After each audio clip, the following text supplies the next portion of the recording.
عشق کرتا ہے تو علی سے، ابھی اتنی تکلیفیں دوں گا، ابھی یہی کھڑا کھڑا تو علی کو چھوڑے گا۔ جلال سے کہنے لگا انگلیاں کاٹ میسم کی، جلال نے تلوار کھینچی، اس نے میسم کی انگلیاں کاٹی، انگلیاں زمین پہ گری، اسے میسم کا چہرہ دیکھا، میس نے دوسرے ہاتھ کے ساتھ اپنی انگلیاں اٹھائیں، انگلیوں کو دیکھا، غور سے دیکھنے کے بعد چوما، آنکھوں سے لگایا، میسم کی آنکھ سے پہلا آنسو آیا، آنسو کا آنا تھا، حاکم نے کہہ کا مارا، بڑی محبت ہی سے علی تھے، 4 انگلیاں کٹی، اب آنکھوں میں آنسو آ گئے، پہلے کہا تھا علی کو چھوڑ دے، 4 انگلیاں کٹی، ابھی تو میں نے تیرا پورا بدن کاٹ رہا ہے، 4 انگلیاں کٹنے کے بعد رونا شروع ہو گیا، مجھے نہیں پتا پنڈی کتنا انصاف کرے گا۔ اس وقت میسم نے آنکھوں میں آ گیا، چل چل کام کر، میں اس لیے نہیں رو رہا، میں تو ان انگلیوں کی زیارت کر رہا ہوں، اتنی دیر سے میرے ساتھ ہی مجھے یہ بھی پتا نہیں چلا، یہ تو عشق میں مجھ سے بھی آگے چلی گئی۔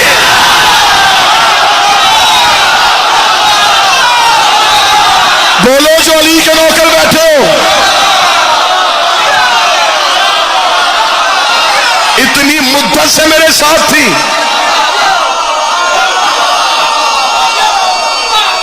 سارے بولو ہاتھ اٹھا کے حیدری، اتنا عرصہ میرے ساتھ رہی، مجھے یہ بھی پتا نہیں چلا یہ مجھ سے زیادہ علی سے پیار کرتی تھی۔ یہ میسم کی زبان سے پہلے کٹ گئی، اس معیار پہ رکھ کے عشق آزما۔ یہ لوگ تھے جنہوں نے علی ولی اللہ پڑھا تھا،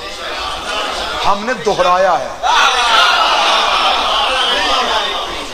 ہم نے آسانیوں میں نہیں ڈھونڈا، ہلکی سی مصیبت آئے پھر سوچنا شروع کر دے اب کیا کریں، خود کو مشکلوں میں رکھ کے علی کو پھر مانا۔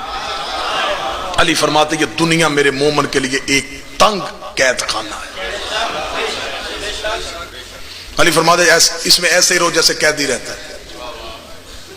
جسے زمانہ موت کہتا ہے اسے ہم تمہاری آزادی کہتے ہیں۔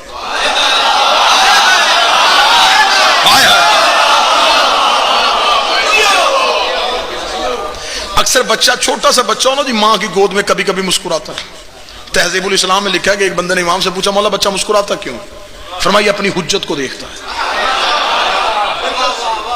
تو مسکرانا شروع کر دیتا ہے۔ اس کا مطلب ہے کہ بچے نے معصومیت میں انہیں دیکھ لیا، معصوم تھا، گناہوں سے پاک تھا، انہیں دیکھ لیا، مرا پھر دیکھ لیا، یہ دنیا میں آ کے بھی دیکھا، دنیا میں جا کے بھی دیکھا، درمیان میں ہماری آنکھوں میں پردہ تھا، یہ تھے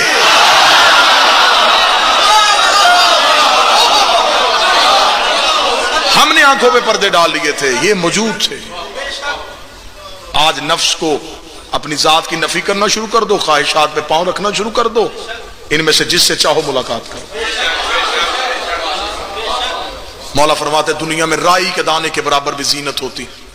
میں اپنے محبوں کو اتنا دیتا ان کے گھر کی سیڑھیاں بھی سونے کی ہوتی۔ علی فرماتے لیکن دنیا میں زینت نہیں، یہاں میرے لیے مشکلوں میں اتنا رہو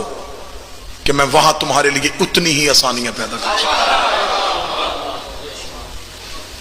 ہم شیعہ ہیں کس کی وجہ سے؟ علی کی ولایت کی وجہ سے، اور علی کی ولایت کس سے بچی ہے؟ زینب کی وجہ سے۔ پھر مجھے جملہ کہنے کی اجازت دینا، لواء الحمد کے نیچے ہر ایک شیعہ نے آنا ہے جو لواء الحمد پہ سایہ کرتے ہیں، جو لواء الحمد کے سائے کے نیچے آتے ہیں وہ شیعہ ہوتے ہیں، جو لواء الحمد اٹھاتا ہے اسے علی کہتے ہیں، جس کا ہوتا ہے اسے لواء